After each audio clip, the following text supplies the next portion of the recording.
In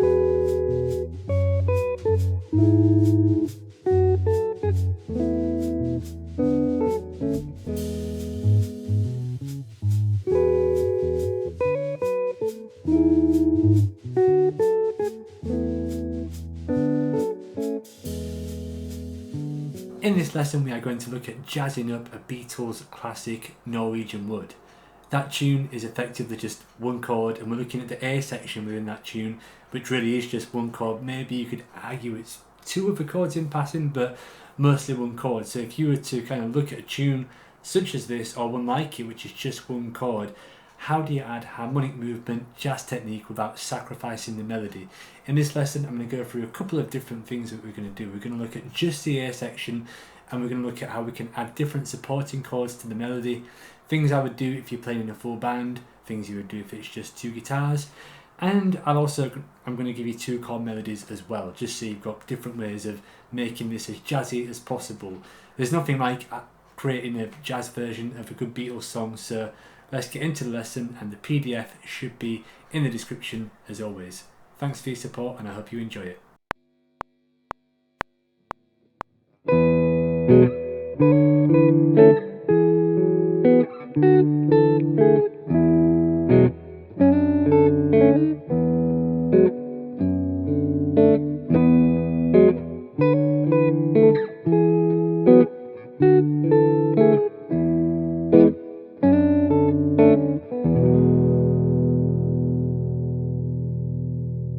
Let's begin by looking at the harmony to this tune. So it really is just one chord on the original recording in the key of E, but what we've done here is actually just added another chord as well. We've just added a D chord, and we've got some nice extensions that you can add to major chords thrown in here. We've got like a sus2 extension, and I basically just kind of varied the inversion of D to D with F sharp in the bass, just to kind of separate the kind of two chords a little bit. So I think that when you bouncing around between two chords, you need something at the end of the section to kind of separate it. And I came to this this kind of way of harmonizing this tune because it just sounds good. It's kind of, in a way it can be played with a blues aesthetic, and whenever you're kind of playing like in the key of E, you can always use a triad a tone below, and it just seemed to kind of give this a nice vibe, this kind of tune.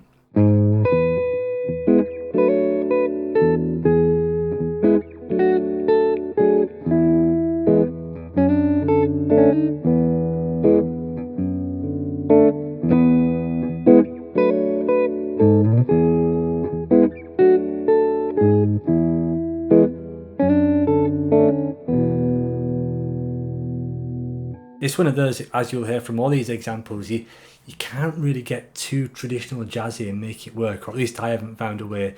I'm talking like 1-6-2-5, lots of 2-5-1s and stuff. I wasn't really kind of, ecstatic about any of those options. So yeah, that's kind of the first example. Let's have a listen to the second example now, which is more of a full band kind of demonstration with brushes, with bass, and see what you think.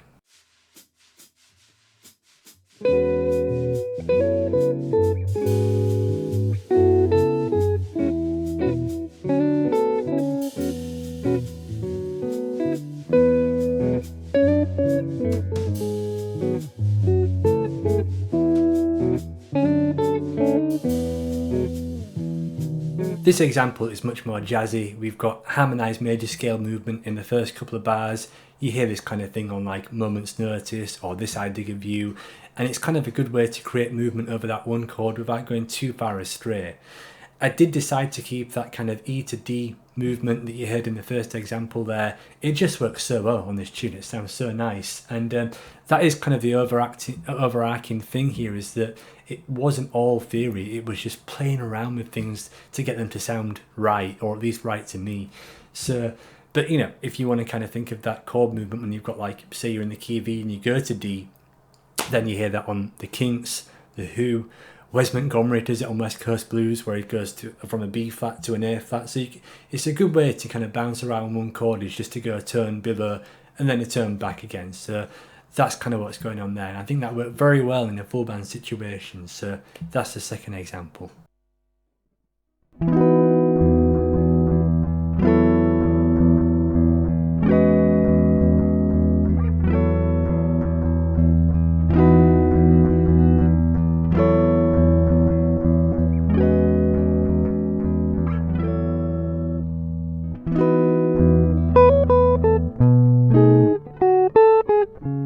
Let's move on to some chord melody examples. So I've got two different ways that you could harmonize this and make it jazzy. So the first is by using, I will just refer to them as block chords, but they're effectively 4-5 note kind of like fairly common shapes.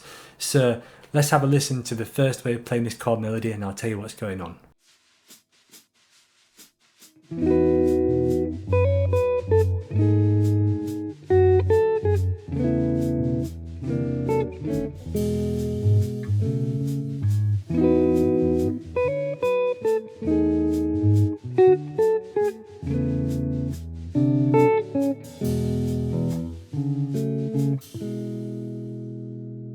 I should probably say that this entire chord melody is just a 2-bar phrase, melodic phrase, which is 2 bars, which works well for this kind of exercise because you can just take one thing and look at different ways of playing it. So the first thing I did was harmonize that first note. It's the 5th of the chord, but I don't like that kind of standard E major 7 voicing, so I did decide to play an add 9, E major 7 add 9 chord, and then I went to a 5 chord when I harmonized the kind of, second long note, just to create a bit of interest. From there, when I had the 3rd long note, then I just played basically a C sharp minor 7 flat 6 chord actually, which is a really beautiful open kind of sounding chord. Effectively will work as some kind of E. You can always use relative minor to kind of play one chord and it will work fine, as it happened here. And then at the very end I could have added something like a C9 and a B9 or something like that, but I just really like the sound of Thames here. And that's the first example, just using a few block chords. Obviously this melody goes round again and again, so there's different ways you can do that, but that's the first example. Let's move on and have a listen to the second one, which is more of a Johnny Smith 3-note voicing style way of playing this as a chord melody.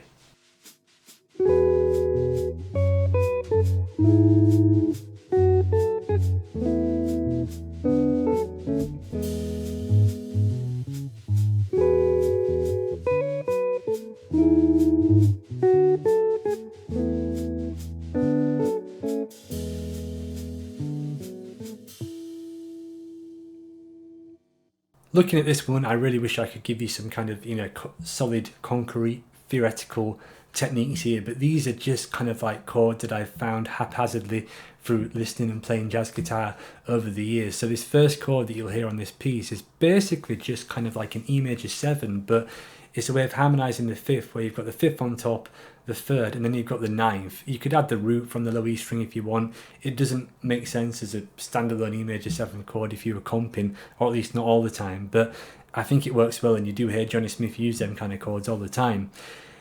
We then go to the second chord, which is kind of like a C sharp minor 9 chord, but also works really well as an E chord. Once again, a very Johnny Smith-esque chord. And then the 3rd chord is basically a 3-note version of the chord in the previous example, just to kind of add continuity between all of the voicings. And then we've got the last couple of notes harmonized in thirds with a big E chord at the very end. So that's the Johnny Smith style example. So that's how I would go about harmonizing something like this, both from a chord melody perspective and also from, just playing the song with a band or with another guitar player. Some of these chord changes, especially, any of them, it's trial and error. You could get away with certain things. It just depends what tempo you're playing it, who you're playing it with. And when I was doing some of the full band examples, they did certainly sound better if I reprogrammed the backing. But the main thing with anything like this is to understand that basically the melody, what can work with the melody. The melody is absolutely key to deciding harmony. So I hope this helps you out if you're interested in kind of harmonizing jazzy arrangements of pop tunes. They're great to do at gigs, and there's quite a few jazz artists over the years that have kind of done things like this, where they've, especially with the Beatles, and then their jazzy arrangements of Beatles tunes. So I hope you enjoyed this lesson. If you did, please click like and subscribe to this channel. Thank you for watching.